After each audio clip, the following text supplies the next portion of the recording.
How creating boundaries in my intuitive business increased revenue. Welcome. If we haven't met yet, I'm Emily McNaughton. I'm a professional intuitive, and I also happen to have a degree in business. I was in tech for 17 years, and I have been doing this work professionally for 13 years. And I took it full time 5 years ago. I was not an overnight success. I had a very beautiful, steady growth of clients and built my business to multiple six figures. We're now scaling to seven, and I have done it staying true to myself. And I have done it not burning out, much like I did when I was in tech. And I am here to provide practical ways to approach having a real, authentic business. So, welcome. Back to the topic at hand, the boundaries I put in place that helped me raise my revenue. So, when someone is empathic and intuitive, we just have a natural tendency to people please, to want to overgive. These are things we're all working on. And one of the biggest things I found is that less is more.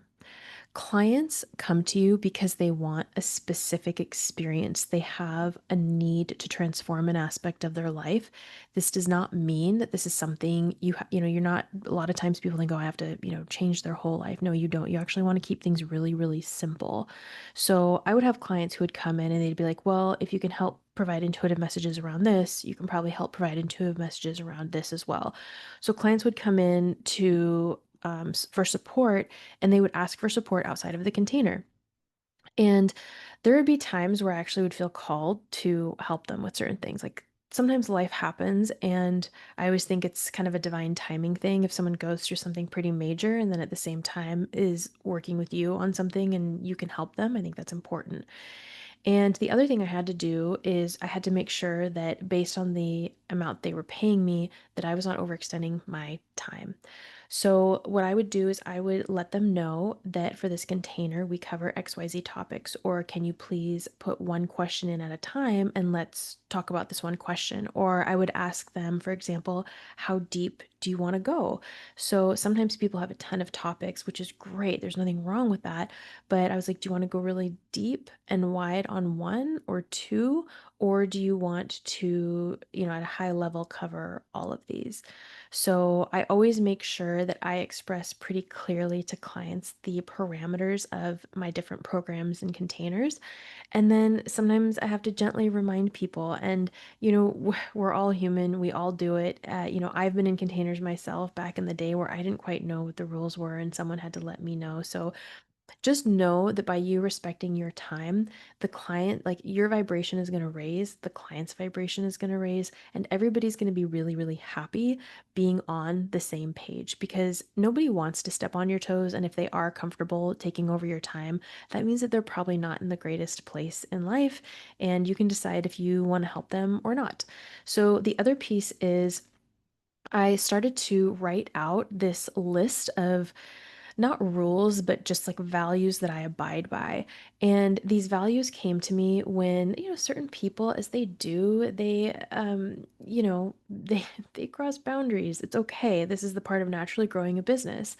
And so I started writing out these different rules. And so now, especially when I have group programs, in the beginning, I let people know, like, these are my values. These are the rules I choose to live by. And when I have a container, I especially hold those to be true. So that way, if somebody decides that they want to cross one of those boundaries, I actually just reference it and let them know that they won't continue with the program, that they can listen to the program, but I don't want them joining live. There's a variety of different ways to handle that. But this really keeps, they say one bad apple ruins the whole bunch, and that couldn't be more true in life in general. So just never be afraid to really stay true to what it is you are delivering for people, especially when it comes to an energetic and intuitive container. The other piece is you don't want these leaks. You don't want these leaks in your energy field, right? You actually want things to feel solid. When we allow clients to kind of take over or over ask for things, it can actually lead to you not fulfilling your work.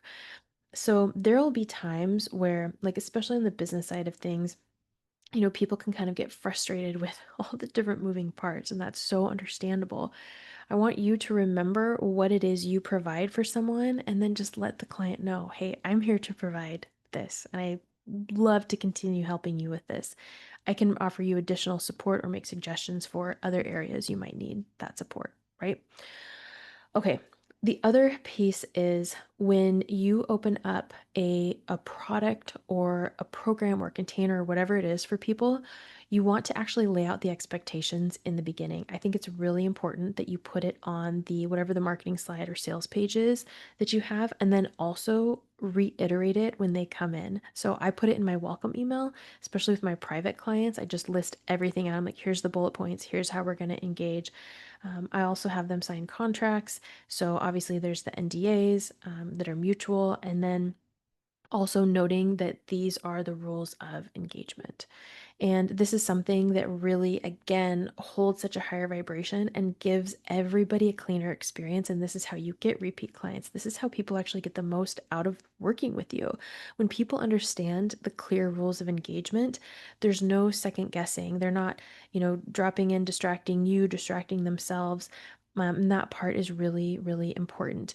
The other thing I want to say around all of this, especially when you're growing your business, you're thinking, you're not exactly sure who your ideal clients are right away, and you you kind of boil the ocean, and your messaging is for everybody and your products are for everybody, and you're like, come on, come on, I want to sell this, make this work. And one of the things you're going to come to find is that the more you do this work, the more you're like, nope, this is my ideal client. I actually don't want to work with this type of person or who's someone who's in this phase, or you know what, I really want to get clear on this and that of this. When I do professional house clearings, my FAQ section is very specific. I had a wonderful person who wanted me to come on site for house clearing and wanted their kids there, their kids' friends there from college. They wanted all this stuff.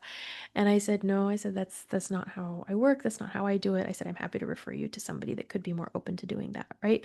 So having those boundaries in place, the way that my own spirit guides explained it is they said it's actually like a super highway, because it says to the universe, oh, okay, like this is what I want. This is who I want to work with.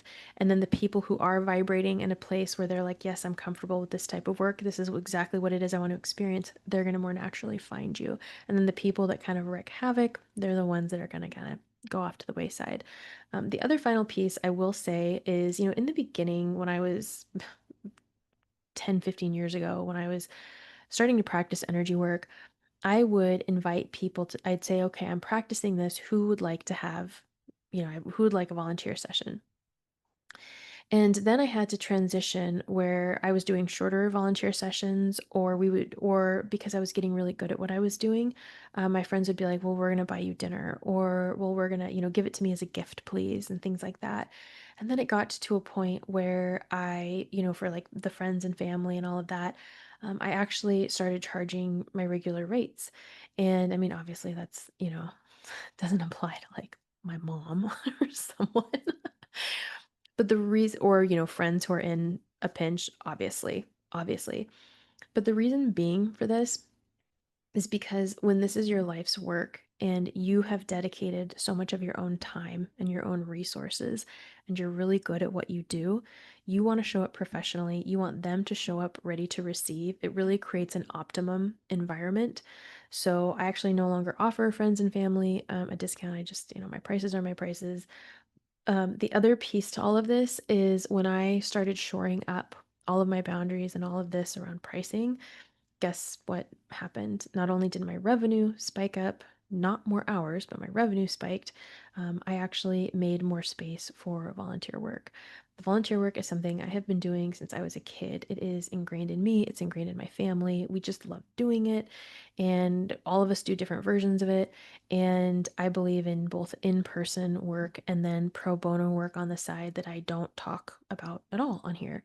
So, know that when you create these boundaries, these feelings that you have of wanting to give back and wanting to support people will naturally rise to meet you as well. And that is the most exciting part. And if you are ready to be on this path, to be in this expansive space where you are healing your feminine wealth wound, where you are rounding out your experience and sharing your work and your gifts in a way that tells a story that helps other people and that also helps you do the work that you love in alignment with your light and integrity, I would invite you to take a look at the Intuitive Millionaires program. This program has been, so many good years in the making. It is so juicy. We have incredible people in the cohort right now, and I would absolutely love to welcome you in.